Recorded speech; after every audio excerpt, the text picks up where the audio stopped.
আওয়ামী লীগের কার্যক্রম নিষিদ্ধ রেখে সংশোধনী অধ্যাদেশ সংসদে পাস। সংরক্ষিত নারী আসনের তফসিল ঘোষণা, ভোট 12 মে। দেশব্যাপী হামিদ টিকাদান শুরু 20 এপ্রিল বললেন স্বাস্থ্যমন্ত্রী। বড় বিজয় অর্জিত হয়েছে যুদ্ধবিরতির পর, দাবি ইরানের। রাজনীতি দুষ্টু চক্রেই আটকে থাকল বাংলাদেশের ক্রিকেট।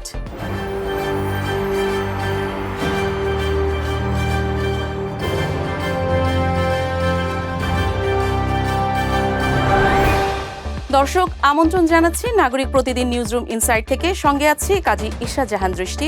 এতক্ষণ শুনছিলেন সংবাদ শিরোনাম, এবার জানিয়ে দেব বিস্তারিত। আওয়ামী লীগের কার্যক্রম নিষিদ্ধ রেখে জাতীয় সংসদের সন্ত্রাস বিরোধী আইনের সংশোধনী অধ্যাদেশ বিল 2026 পাশ হয়েছে।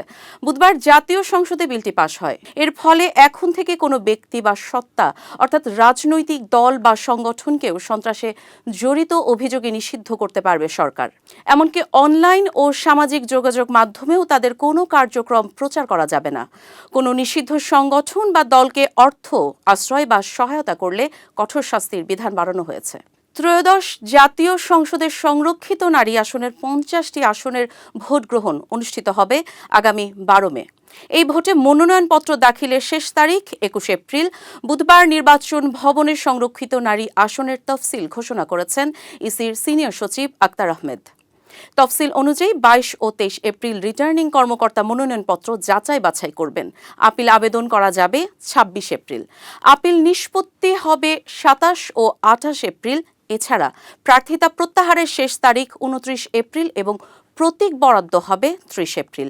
মনোনয়নপত্র দাখিল করতে হবে ইসি সচিবালয়ে। হাম নিয়ন্ত্রণে সরকার 14 দিন এগিয়ে এনে আগামী 20 এপ্রিল থেকে সারা দেশে একযোগে টিকাদান কার্যক্রম শুরু হবে বলে জানিয়েছেন স্বাস্থ্যমন্ত্রী সরদার মোহাম্মদ সাখাওয়াত হোসেন। বুধবার জাতীয় সংসদ অধিবেশনে দেশব্যাপী হামের প্রাদুর্ভাব নিয়ে জরুরি জনগুরুত্বপূর্ণ নোটিশ উত্থাপন করেন স্বতন্ত্র সংসদ সদস্য রুমিন ফারহানা। জবাবে স্বাস্থ্য ও পরিবার কল্যাণ মন্ত্রী সরদার মোহাম্মদ সাখাওয়াত হোসেন জানিয়েছেন, দেশে হামিদ টিকার মজুদ স্থিতিশীল আছে। স্বাস্থ্যমন্ত্রী বলেন, আওয়ামী লীগ ও অন্তর্বর্তী সরকারের টিকা ব্যবস্থাপনায় অবহেলার কারণে পরিস্থিতি জটিল হয়েছে। সেই সংকট কাটিয়ে উঠছে সরকার। হামিদ টিকা নিয়ে কোনো সংকট নেই। বর্তমান প্রধানমন্ত্রীর নেতৃত্বে আমরা বাংলাদেশের শিশুদের জন্য প্রয়োজনীয় টিকা সংগ্রহ করতে সক্ষম হয়েছি। প্রেসিডেন্ট ডোনাল্ড ট্রাম্পের মতো ইরানও যুদ্ধবিরতিকে বড় বিজয় বলে উল্লেখ করেছে। ইরানের সর্বোচ্চ নিরাপত্তা সংস্থা ইরানিয়ান সুপ্রিম ন্যাশনাল সিকিউরিটি কাউন্সিলের এক বিবৃতিতে এ দাবি করা হয়। বিবৃতিতে ইরানের সর্বোচ্চ নিরাপত্তা সংস্থার পক্ষ থেকে বলা হয়েছে, ইরানিদের লক্ষ্য করে অবৈধ, কাপুরুষোচিত এবং অপরাধমূলক যুদ্ধের জন্য শত্রুপক্ষ ইতোমধ্যে তর্কাতীত, ঐতিহাসিক এবং বিধ্বংসী পরাজয় ভোগ করা শুরু করেছে। ইরান বড় বিজয় অর্জন করেছে। এদিকে একই দাবি করেছেন মার্কিন প্রেসিডেন্ট ডোনাল্ড ট্রাম্পও। যুদ্ধবিরতি ঘোষণার পর টেলিফোনে এএফপিকে দেওয়া এক সাক্ষাৎকারে যুক্তরাষ্ট্রের প্রেসিডেন্ট বলেন, এটা সম্পূর্ণ এবং সর্বাত্মক বিজয়, একদম শতভাগ। এ ব্যাপারে আর কোনো প্রশ্ন নেই। সরকার যায়, সরকার আসে। নির্বাচিত সরকার, অন্তর্বর্তীকালীন সরকার, আবার নির্বাচিত সরকার। তবু রাজনীতির দুষ্টু চক্র থেকে বের হতে পারে না বাংলাদেশের ক্রিকেট।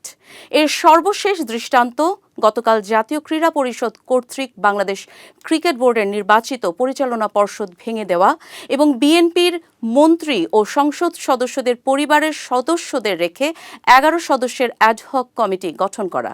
কমিটির প্রধান করা হয়েছে জাতীয় দলের সাবেক অধিনায়ক তামিম ইকবালকে, যিনি বিসিবির 6 অক্টোবরের পরিচালনা পর্ষদ নির্বাচনে মনোনয়নপত্র জমা দিয়েও পরে অনিয়মের অভিযোগ এনে নির্বাচন থেকে সরে দাঁড়ান।